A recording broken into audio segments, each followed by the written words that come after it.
샬롬, 이동춘 목사입니다. 오늘도 여러분의 삶이 주님의 평안으로 가득하시길 기원하며 하나님의 말씀을 나누겠습니다.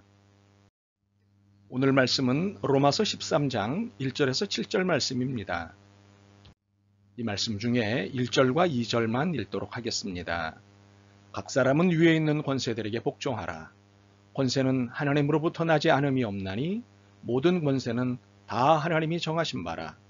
그러므로 권세를 거스르는 자는 하나님의 명을 거스림이니 거스르는 자들은 심판을 좌치하리라. 아멘. 로마서 13장 1절에서 7절 말씀을 본문으로 로마서 강의 46번째 시간 권세들에게 복종하라, 양심을 따라 라고 하는 제목으로 말씀을 나누도록 하겠습니다. 일반학에서는 구교와 신교, 그러니까 또 다른 말로는 천주교와 개신교 혹은 카톨릭과 프로테스탄트 이 둘을 합쳐 교회라고 말합니다. 그리고 기독교라고도 얘기합니다. 천주교와 개신교가 본래 하나였던 것은 사실입니다. 하나였던 교회가 천주교와 개신교로 나누어지게 된 것은 마르틴 루터가 복음의 진정성을 깨닫게 된 것이 계기가 되었습니다. 마르틴 루터는 본래 법학을 공부하던 사람이었습니다. 그런데 어느 날 한 친구가 자신이 보는 앞에서 벼락에 맞아 죽는 것을 보게 되었습니다. 그는 이 죽음의 상황 앞에서 한없이 무기력한 자신을 한탄하였습니다. 그러다 아고스티누스 수도원에 들어가 사자가 되기로 결심을 하였습니다. 그는 훗날 다음과 같은 회상식 고백을 하였습니다. 나는 하늘의 공포에 사로잡혀 이 소명에 응하였다. 내가 수도원에 들어가려고 서약한 것은 먹고 살기 위해서가 아니라 구원을 위해서였다.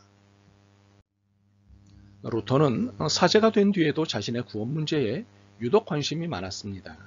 그래서 그는 구원을 얻기 위해 행위를 통한 대단한 노력을 기울였습니다. 심지어는 살을 드러낸 채 무릎으로 수십 개의 계단에 성당 계단을 참여하며 오르기도 하였습니다.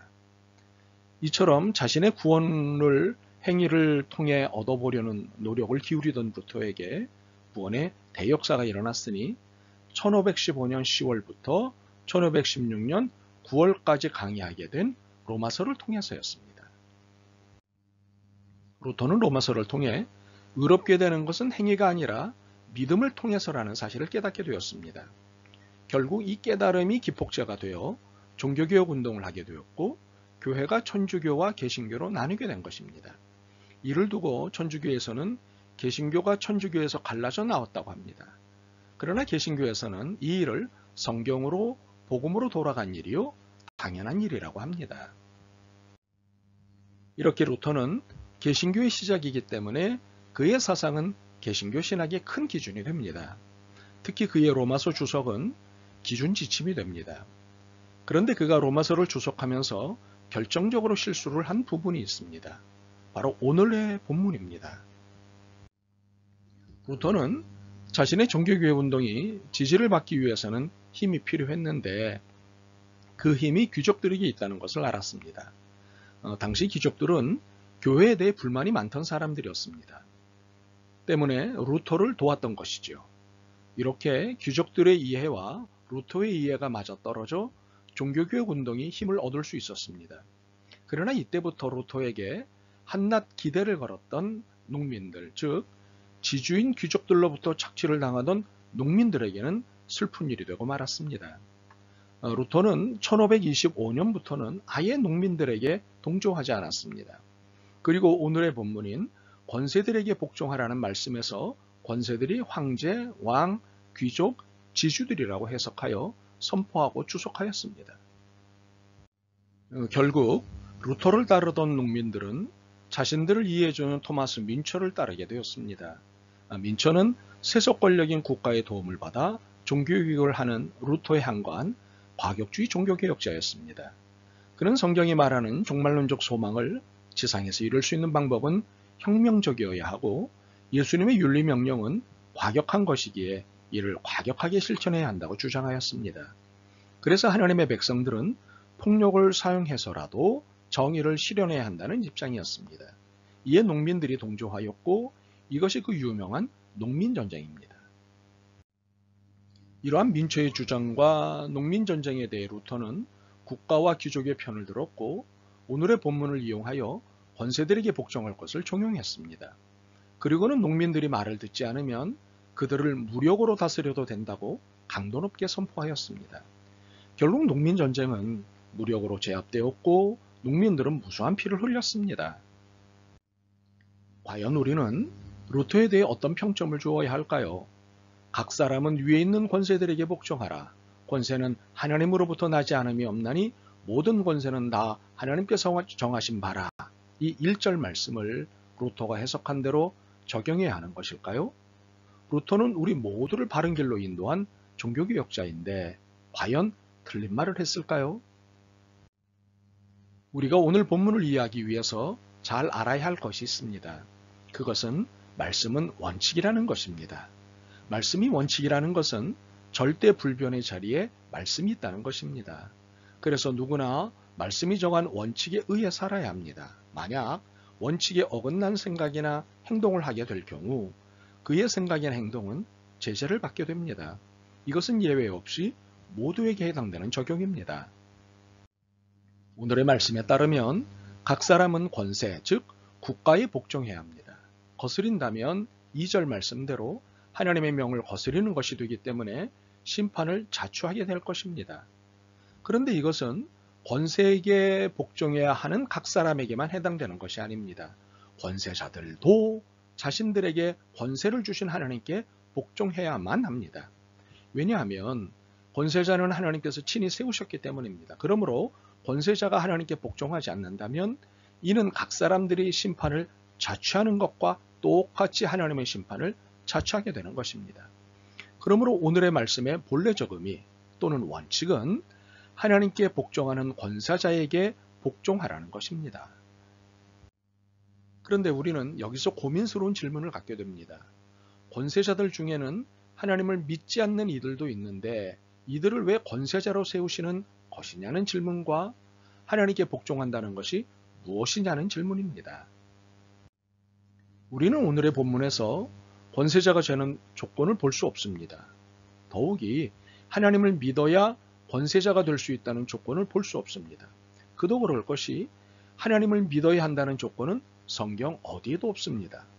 이유가 무엇일까요?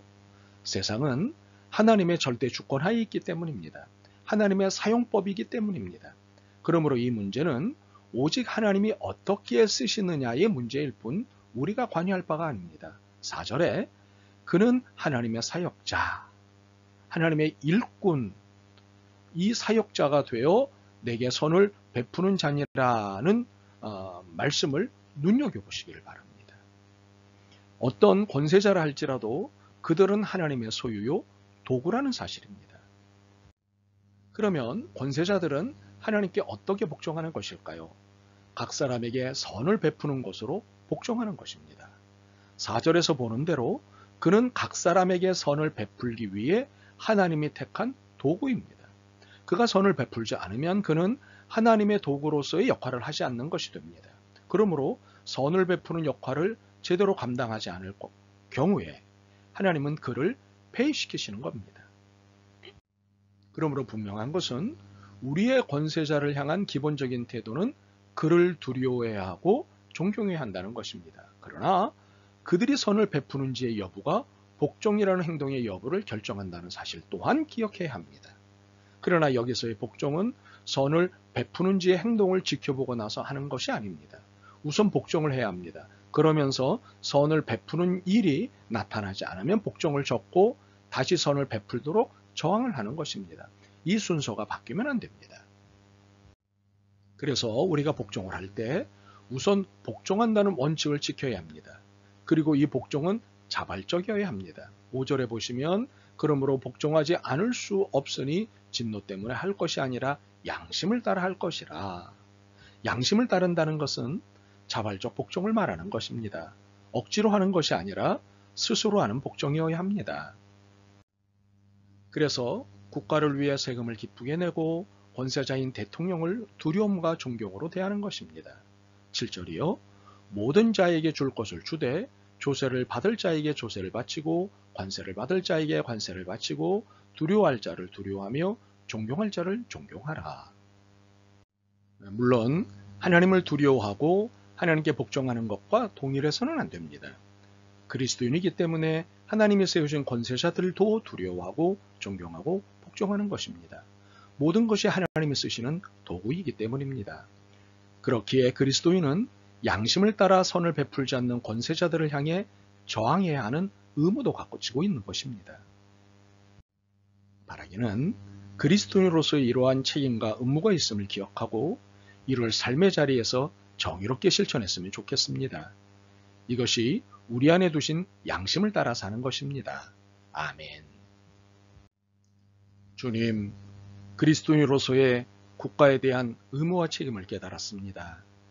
복종과 저항의 선을 분명히 정하여 바른 그리스도인으로 살 수 있도록 도와주옵소서. 예수 그리스도의 이름으로 기도드립니다. 아멘. 오늘도 여러분의 믿음과 삶을 응원합니다. 사랑합니다.